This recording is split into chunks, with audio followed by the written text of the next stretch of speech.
दोस्तों, इस वीडियो में हम दो खबरों पर बात करेंगे। पहली सलमान खान और अभिषेक बच्चन से जुड़ी है और दूसरी खबर सैफ अली खान और करीना कपूर से जुड़ी है। सलमान खान को जो स्क्रिप्ट 2017 में एक डायरेक्टर ने पेश की थी, उनके साथ वो फिल्म करना चाहता था, क्या वही स्क्रिप्ट उसने अब अभिषेक बच्चन को चिपका दी है? ये मामला इस समय मीडिया में चल रहा है, पिछले कुछ दिनों से चर्चा हो रही है इस पर। अब ये बात निकल कर आई है, डायरेक्टर ने खुद कहा है कि मैंने जो सलमान खान को स्क्रिप्ट दी थी वो अलग थी और अभिषेक बच्चन ने जिस फिल्म में काम किया है ये बिल्कुल अलग है। दरअसल मामला इस शुक्रवार को प्राइम वीडियो पर आने वाली फिल्म बी हैप्पी का है। बी हैप्पी में अभिषेक बच्चन और इनायत वर्मा, जो चाइल्ड आर्टिस्ट हैं, ये नज़र आएंगे और ये एक पिता पुत्री की कहानी है। इस कहानी के बारे में पिछले कुछ समय से सोशल मीडिया में ये बात चल रही है कि इस फिल्म के डायरेक्टर रेमो डिसूजा ने ये फिल्म सलमान खान को 2017 में सुनाई थी और इस फिल्म का नाम जो है, उस वक्त टेंटेटिव टाइटल इसका था डांसिंग डैडी। और वो फिल्म जब नहीं बनी, 2017 से लेकर अब 2025 आ रहा है, तो रेमो डिसूजा ने यही स्क्रिप्ट जो है अभिषेक बच्चन को दी और अब ये फिल्म बी हैप्पी के नाम से आ रही है। लेकिन रेमो डिसूजा ने इस बात का खंडन किया है कि ये वही स्क्रिप्ट है अभिषेक की फिल्म वाली जो उन्होंने सलमान खान को दी थी। रेमो ने मीडिया को दिए एक इंटरव्यू में ये बात कही है। उनका कहना है कि मैं बहुत प्रोफेशनल व्यक्ति हूँ और मैं ऐसे काम नहीं करता हूँ। मेरे पास पिता पुत्री के संबंधों वाली कई सारी स्क्रिप्ट हैं। उनका कहना है कि एक ऐसी स्क्रिप्ट तो मैंने नसीर साहब को भी दे रखी है, लेकिन उसका संबंध जो है पिता पुत्री की कहानी होने के बावजूद डांसिंग से नहीं है। अब जैसा कि आप जानते हैं, रेमो डिसूजा कोरियोग्राफर भी हैं और उन्होंने अभी तक जो फिल्में बनाई हैं वो ज़्यादातर डांस की थीम वाली रही और उनकी सबसे फेमस फिल्म है वो है ABCD, एनीबडी कैन डांस। उसका पार्ट 2 भी उन्होंने बनाया था, सीक्वल। अब चर्चा ये भी है कि वो 3 पे भी काम कर रहे हैं। खैर, लेकिन मामला यहाँ पर बी हैप्पी का है। तो कहा यह जा रहा था कि 2017 में रेमो सलमान खान के साथ फिल्म बनाना चाहते थे। उन्होंने स्क्रिप्ट लिखी जिसका टेंटेटिव टाइटल दिया डांसिंग डैडी और सलमान खान को वो स्क्रिप्ट दी।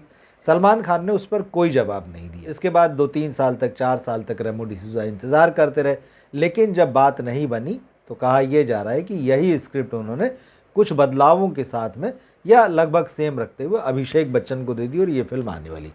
इस पर रेमो डिसूजा का कहना है कि ये सारी बातें गलत है।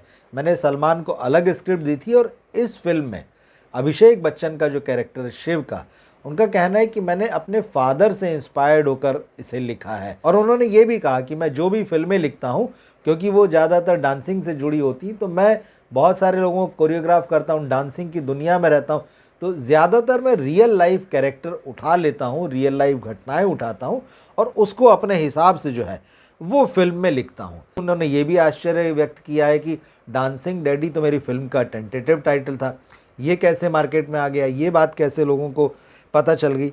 लेकिन उनका कहना है कि डांसिंग डैडी की जो स्क्रिप्ट है और जो अभिषेक बच्चन की फिल्म है बी हैप्पी, इसमें किसी भी तरह की कोई समानता नहीं है।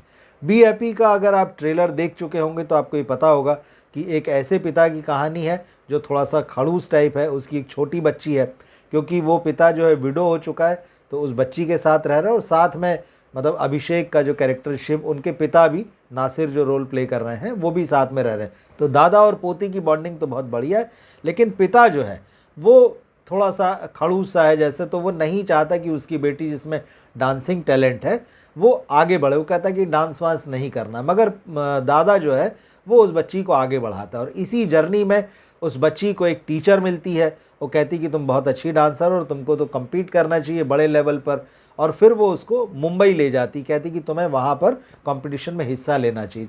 साथ में उसके दादाजी भी जाते हैं, पिताजी भी जाते हैं। एक डांसिंग पार्टनर की ज़रूरत है, दादाजी डांस करेंगे मगर उनका घुटना जो है वो बोल जाता है, तो फिर होता है कि पिताजी डांस करेंगे। पिता का यह है कि वो अपनी बेटी को हारने नहीं देना चाहता, तो उसकी इस बात के लिए राज़ी हो जाता है, मगर उसे डांस नहीं आता। तो कैसे डांस टीचर जो है उस पिता को डांस सिखाती है और कैसे आगे स्टोरी में क्या होगा हमें पता नहीं, लेकिन उस टीचर और इस फादर के बीच में एक लव जो है वो पनपने लगता है। तो इस कहानी में डांस के साथ साथ जो है रोमांस का भी तड़का, और जो डांस टीचर बनी है वो नोरा फतेही, और निश्चित रूप से वो अच्छी डांसर है, ये हम सभी जानते हैं।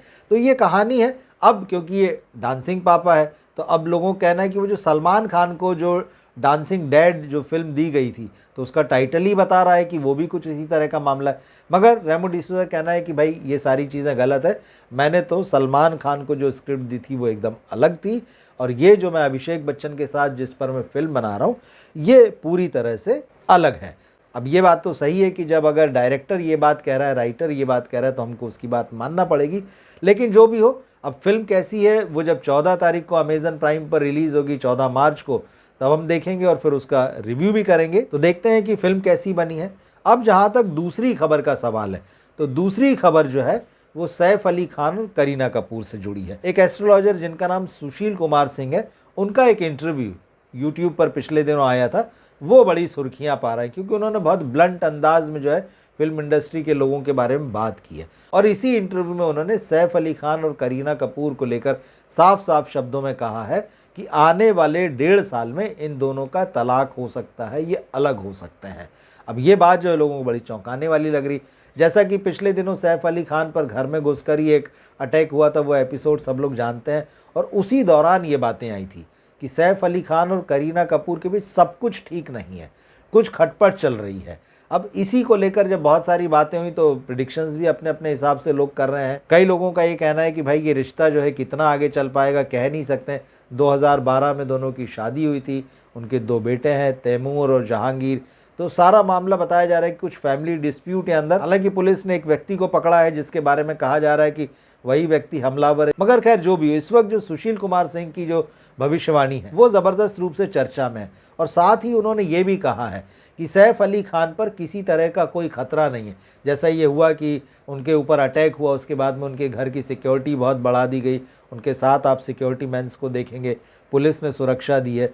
तो सुशील कुमार सिंह के हिसाब से सैफ को सुरक्षा के लिहाज से कोई खतरा नहीं है, वो सारा मामला सामान्य है। और यहाँ उन्होंने ये भी कहा है कि सलमान खान के ऊपर जो विश्नोई गैंग का अटैक हुआ था पिछले साल, तो सुशील कुमार सिंह के हिसाब से सलमान खान को भी किसी तरह से सुरक्षा का कोई खतरा नहीं।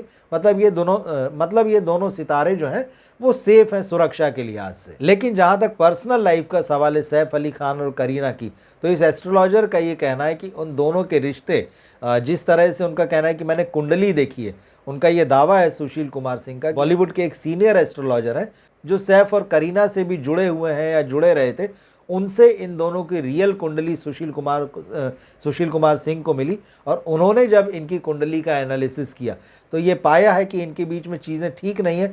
उनका दावा ये है कि ये भी हो सकता है कि इस समय दोनों जो है टॉकिंग टर्म्स ना हो दोनों के बीच में, यानी दोनों आपस में कोई बातचीत ना करते हो। बाहर भले ही दोनों जब मीडिया में आते हैं या जब तमाम लोगों के बीच में आते हैं तो ज़रूर बड़े खुशनुमा कपल दिखाई देते हैं, लेकिन उनके मुताबिक, सुशील कुमार सिंह के मुताबिक, दोनों के बीच में संभव है कि बातचीत भी ना हो।